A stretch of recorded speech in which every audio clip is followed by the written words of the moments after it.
Welcome to అమ్మ కుట్టి vlogs. ఇక్కడ సాయంత్రం అయితే అయింది. మధ్యాహ్నం కాసేపు తిని పడుకున్న తర్వాత లేచినాము. మమ్మీ టమాటా పచ్చడి పెడతాదని చెప్పిన కదా. ఇంకా పిల్లలు వచ్చిన తర్వాత ఎవరి పనులలో వాళ్ళు బిజీగా ఉన్నారు. మా చెర్రీ అయితే స్నాక్ తిన్నాక ట్యూషన్కి వెళ్దాం అనుకునేసరికి ట్యూషన్ లేదని చెప్పేసి వాళ్ళ చెల్లెతో ఆడుకుంటుండు. అలాగే పిల్లలు కూడా సాయంత్రం నుంచి ప్రాజెక్ట్ వర్క్ చేస్తుంటే ఇప్పటికి కంప్లీట్ అయిపోయింది. చూసారు కదండి. మరి ప్రాజెక్ట్ వర్క్ ఎలా వచ్చింది నాకు కామెంట్ సెక్షన్లో చెప్పండి. అలాగే ఇక్కడ మా మమ్మీ అయితే టమాటా పచ్చడి చేస్తుందంట అని చెప్పిన కదా. టమాటా పచ్చడి పెట్టడం అయితే అయిపోయింది. ఇంకా మా మమ్మీ కలుపుతుంది. మా మమ్మీ ఎప్పుడు పచ్చడి చేసినా సరే చేతితోటే అంతా కలుపుతుందండి. అలా చేతితో కలిపినా కూడా 2 సంవత్సరాలైనా సరే పచ్చడి అనేది అస్సలు పాడవదు. నా చిన్నప్పటి నుంచి చూస్తున్నా మా మమ్మీ ఏ పచ్చడి పెట్టినా సరే ఒక్కసారైనా కూడా పాడయ్యే ఛాన్సే లేకుండా ఉండేది. అంత బాగుంటుంది అన్నమాట పచ్చడి. అలాగే నేను కూడా పచ్చడి పెట్టినా కదా, కానీ యాజ్ ఇట్ ఈజ్ మమ్మీ చెప్పినట్టే పెట్టినా కానీ మా మమ్మీ పెట్టిన పచ్చడికి నేను పెట్టిన పచ్చడికి టేస్ట్ అయితే కొంచెం తేడా వచ్చింది. ఎందుకంటే ఆ చేతుల్లోనే మ్యాజిక్ ఉంటుందేమోనండి. ఎంతైనా మమ్మీ చేతితో చేసిన ఏదైనా చాలా బాగుంటాయి కదా.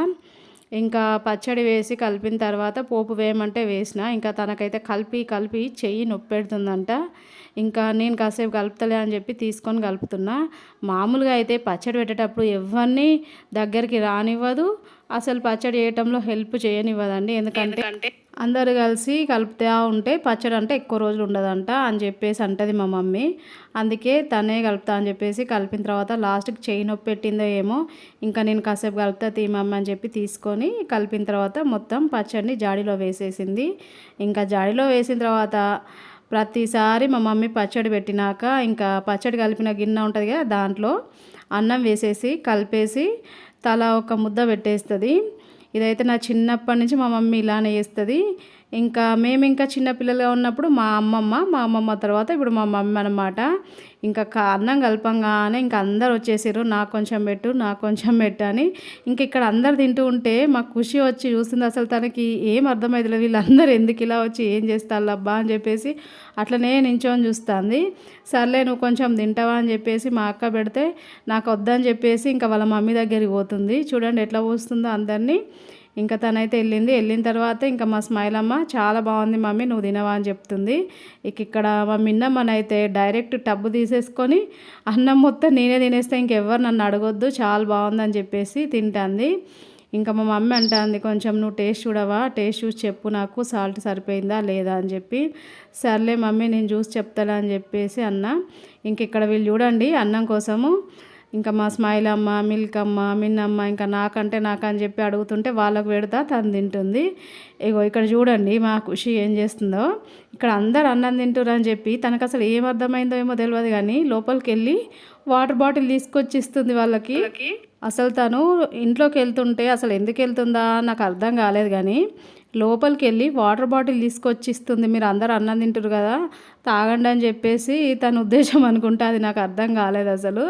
ఇక్కడ మా మిన్ను కూడా అడుగుతుంది నాకు కొన్ని వాటర్ ఇవ్వరా అంటే అసలు ఆమెకి ఎవరికి ఇవ్వాలో అర్థం ఇంకా అక్కడనే తిరుగుతూనే ఉన్నది. వాటర్ ఎవరికి అన్న అర్థం కాక కన్ఫ్యూజ్ అయిపోయి.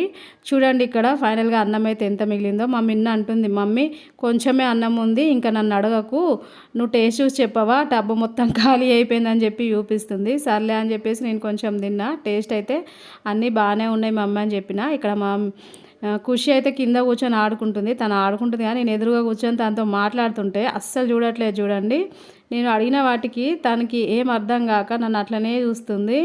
ఇంకా కాసేపు ముచ్చట్లు పెట్టుకున్న తర్వాత మా చిన్న తమ్ముడు ఆఫీస్కి వెళ్ళిండు, వాడు కూడా వచ్చేసిండు. వాడు రాగానే అస్సలు ఆగదండి, ఎవరి దగ్గర ఉండదు, వాడికి బాగా అలవాటు. ఇంకా వచ్చిన తర్వాత పొద్దున్నుంచి ఇప్పటికైతే కొంచెం మాకు కూడా అలవాటు అయిపోయింది. ఇంకా మా తమ్ముడు వచ్చిన తర్వాత అడుగుతుండు మరి అన్నం తిన్నారా లేదా ఇంకా అని. అయితే నేను చెప్తున్నా అందరం ఒకటేసారి కలిసి తిందామని చెప్పేసి తినలేదని. ఇంకా వీడి కూడా వచ్చేసింది కాబట్టి అందరం ఒకే దగ్గర కూర్చొని తిన్నాక పడుకోవాలి. ఎందుకంటే పొద్దున్న లేచినప్పటి నుంచి ఇంకా ఇప్పటి వరకు అయితే కాసేపు అయినా కూడా పడుకోలేదండి. నాకైతే బాగా నిద్ర వచ్చేస్తుంది. మరి ఇదండి ఈరోజు వ్లాగు. మీకు నచ్చిందా? నచ్చితే వీడియోకి ఒక లైక్ చేయండి. మీ ఫ్రెండ్స్కి రిలేటివ్స్కి వీడియోని షేర్ చేయండి. అమ్మకుట్టి ఛానల్ని సబ్స్క్రైబ్ చేసుకోండి, నాకు సపోర్ట్ చేయండి. మళ్ళీ నెక్స్ట్ వీడియోలో కలుద్దాము. Okay bye.